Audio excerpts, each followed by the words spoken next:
നിന്റെ മോള് സുന്ദരിയാണല്ലേ. ശരീരം ഇങ്ങനെ എന്നെ നോക്കണം. കല്യാണം കഴിയുമ്പോ നിന്റെ ചേട്ടത്തെ അമ്മയെ പോലെ ആകല്ലേ. ഞാനെന്തായാലും ഇതുപോലെ ആകത്തില്ല.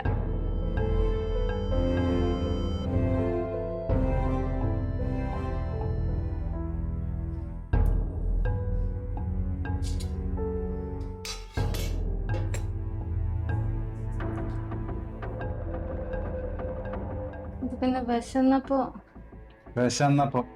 എടി നിനക്ക് കുറച്ചെങ്കിലും നാണം ഉണ്ടോടി? ആ കീർത്തി പറഞ്ഞ കേട്ടില്ലേ, നീ പഠിപ്പിക്കുന്ന പിള്ളേർ വരെ നിന്നെ കളിയാക്കി തുടങ്ങിയെന്ന്. ഒരു ദിവസം കഴിച്ചില്ലെന്ന് പറയാൻ ചത്തൊന്നും പോവില്ലല്ലോ. ചേട്ടാ വിശന്നിട്ട് ഉറക്കം വരാഞ്ഞിട്ടാ. ഉറങ്ങണ്ട. താൻ എന്തിനാ എന്നോട് ഇങ്ങനെ ദേഷ്യപ്പെടുന്നത്? പിന്നെ അല്ലാതെ നീ കണ്ടതല്ലേ ആ ഫോട്ടോയുടെ അടിയിൽ വന്ന കമന്റുകൾ?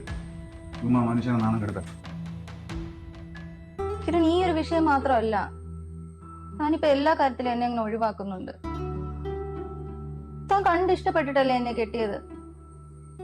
തനിക്ക് അറിയാവുന്നതല്ലേ പ്രസവത്തോടെ എന്റെ ശരീരം എങ്ങനെ ആയെന്നുള്ളത്.